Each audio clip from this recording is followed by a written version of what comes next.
আসসালামু আলাইকুম। বর্তমান যে প্রেক্ষাপট তাতে এরকম কোনো জায়গা দেখেছেন যে এখনো মানুষ ল্যাম্পের আলোয় বসবাস করে?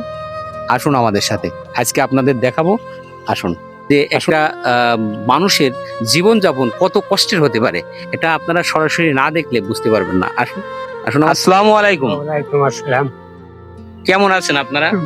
টুকটাক ভালোই আছে, খুব ভালো ভালো না, অসুখ, হাত বসতে পারে না, পা খোলা, কিছু দেখতে পাইনি, চোখে কিচ্ছু দেখতে পাইনি। এই জন্য আপনি যে কোনো দাঁড়িয়ে আছেন, কিচ্ছু দেখা যাচ্ছে না। এসব একেবারে গিয়েছে, কানও চলে গিয়ে শুনে না, ওই মানে এই একটা চোখে একটু দেখি। আমরা যে কথা বলছি যে বর্তমান যে প্রেক্ষাপট তাতে কত সুন্দরভাবে বিলাসবহুল বাড়ি, বিলাসবহুল বসবাস, এখন মানুষ অনেক সুন্দরভাবে জীবনযাপন করে।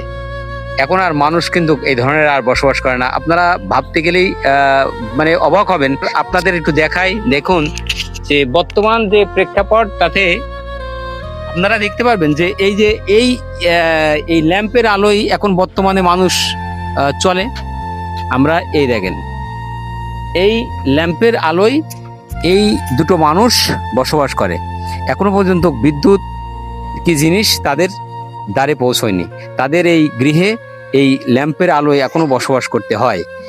এত কষ্ট করে এই অসহায় এই দুটো বৃদ্ধ এবং বৃদ্ধা মানুষ বসবাস করে। আমরা কিন্তু আজকে সেই বাড়িতেই আপনাদের সাথে একটু শেয়ার করার উদ্দেশ্যে এসেছি। তো চাচা, কেমন ভাবে আপনাদের জীবনটা কাটছে বলেন? ওই কষ্ট পায়। খাইয়েও চলে না, চলে না খেয়েও চলে। সারাদিন না খেয়ে নিচে, ওই আজ রাতে কালে রাতে রান্ধি, পরে বাড়ি হিন্দু বাড়ি কাজ করি, ওই পরের কোনে ঝাল মাল তুলি, ওই মেয়ের দিকে ছাগল আছে তাই নিয়ে বেড়াই। ছাগল জামাই গেছে আমার নেই। দেখো, সবাই জানে যে আমার কিছু নেই, আমি যে মাথা পড়াশুন করে এখন সেরকম কাজ করতে পারি না। মুরগও নেই, গরু বাছুর নেই। কিছু নেই বাজান আমার, আমার চার হাত চারখানা হাত পা। চার পার হাত পা আজকে দুপুরে আপনারা খেয়েছেন? দিন না। আগে আহা, এই ধরনের কষ্ট করে মানুষ এখন বর্তমানে যে চলে, তা এরকম মানুষের কাছে না আসলে বোঝা যায় না। আজকে দুপুরেও এদের খাওয়ার মতো ব্যবস্থাও হয়নি, না খেয়েই জীবনযাপন করে চলে যাচ্ছে। আর যেটা আমরা দেখালাম যে এখন দেখেন যে ঘরের পরিবেশ কি, এই ঘরটা একটু দেখা মনি। এই দেখেন, এই হচ্ছে ঘরের চিত্রটা। রান্নাঘর, আমরা রান্নাঘর দেখাচ্ছি।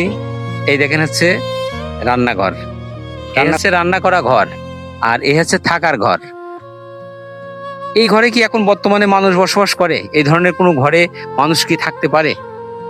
আর এই নির্জন জায়গায়, জঙ্গলের ভিতরে এই বাড়িটি এই অসহায় দুটো মানুষ বসবাস করছে। এই ভিডিওটি আপনাদের কাছে যদি ভালো লেগে থাকে আপনারা অবশ্যই শেয়ার করে দেবেন, সহৃদয়বান মানুষের কাছে পৌঁছে দেবেন, যাতে করে এই অবহেলিত দুটো মানুষ অন্তত 4টে ডাল ভাত খেয়ে এই পৃথিবীর আলো বাতাসে বেঁচে থাকতে পারে।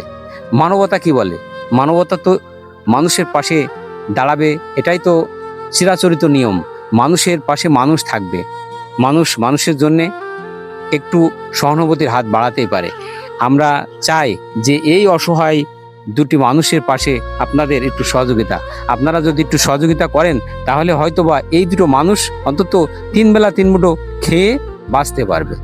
আমরা যে জায়গায় দাঁড়িয়ে কথা বলছি এটা হচ্ছে ঝিনাইদহ জেলার সদর থানার 7 নম্বর মহারাজপুর ইউনিয়নে, 7 নম্বর মহারাজপুর ইউনিয়নের ভবানীপুর গ্রাম। এটা ভবানীপুর গ্রাম, এটা ভবানীপুর গ্রামে, পশ্চিম ভবানীপুর গ্রাম। এই পশ্চিম ভবানীপুর গ্রামে এই অসহায় এই করুণ দম্পতির বসবাস। আমরা আপনাদের কাছে দৃষ্টি আকর্ষণ করছি এবং আপনাদের কাছে উদাত্ত আহ্বান জানাচ্ছি, আপনারা এই ভিডিওটি বেশি বেশি শেয়ার দিবেন এবং এই অসহায় পরিবারের দিকে একটু সাহায্যের হাত বাড়াবেন। ভালো থাকবেন সবাই। আসসালামু আলাইকুম।